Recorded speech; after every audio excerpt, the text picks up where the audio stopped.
Êxodo capítulo 2 e 3. O libertador que precisou ser esvaziado antes de ser enviado. Mas antes de continuar, eu gostaria de agradecer a você, meu irmão, minha irmã, que já adquiriu meu material, a minha apostila de estudos, compartilhando uma palavra que não é minha. É um guia prático e fácil que te ensina a ler a Bíblia de forma simples. Essa apostila tem abençoado muitas pessoas e eu sempre deixo o link nos meus stories e também na descrição do meu perfil, caso você também tenha o desejo de adquirir. Amém? Vamos para o texto. Êxodo capítulo de número 2 começa dizendo que um homem da tribo de Levi tomou uma mulher da mesma tribo como esposa. Isso não é um detalhe genealógico, é teológico. Levi é a tribo que seria separada para o serviço sacerdotal. Moisés nasce em uma linhagem ligada à presença, ao altar, à mediação de Deus com o homem, ainda que ele cresça longe do templo e da lei. Êxodo capítulo 2 fala rapidamente de Moisés enquanto era bebê e de repente o apresenta como adulto. A Bíblia não está interessada em contar tudo, ela seleciona o que revela propósito. O texto ignora a adolescência e a juventude de Moisés porque o foco não é a sua formação emocional, mas a transição de identidade. A Bíblia acelera o tempo quando nada decisivo para o propósito está acontecendo. O que importa não é o quanto Moisés viveu no palácio, mas o momento em que ele precisou escolher quem ele era. O silêncio bíblico entre o bebê e o adulto mostra que crescer não é o mesmo que amadurecer. Moisés cresce no Egito, mas ainda não está pronto para Deus. A Bíblia diz que, ao ver um egípcio ferindo um hebreu, Moisés age impulsivamente e mata aquele agressor. O texto diz que ele olha de um lado para o outro e pensa antes de agir. Isso revela consciência. Ele sabe o que está fazendo e que teria consequências, mas acredita na sua posição, na sua força e que ele consegue resolver o problema do seu jeito. O que isso revela sobre Moisés? Revela que ele tem senso de justiça, que ele se importa com o seu povo, mas também que ele está agindo na força do seu braço e não no tempo de Deus. O problema não é o desejo de libertar, é o método. Moisés tenta resolver uma opressão espiritual com recurso carnal. O libertador ainda pensa como um príncipe. E esse é o pensamento de palácio: resolver conflitos com a autoridade humana, impor soluções, controlar resultados. O problema não é o senso de justiça de Moisés, mas é a fonte da sua ação.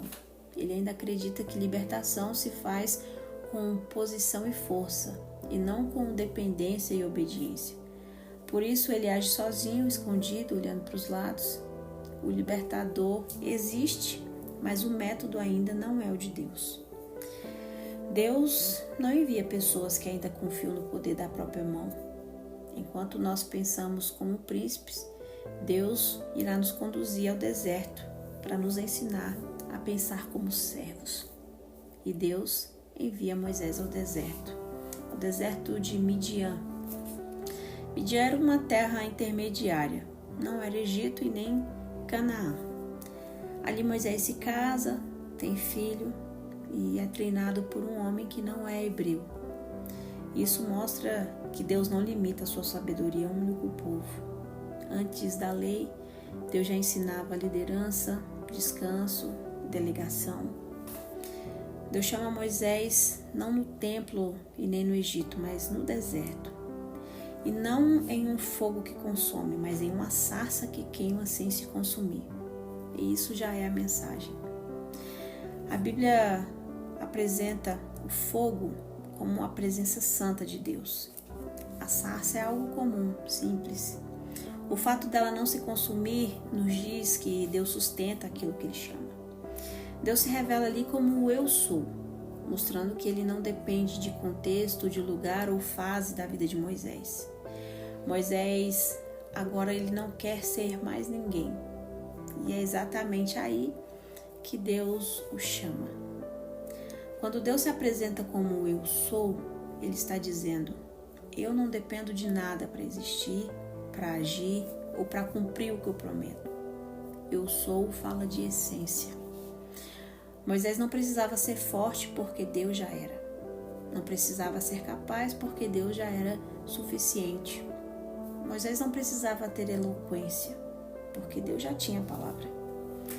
Moisés também não precisava sustentar o povo porque Deus estava sustentando a sua promessa.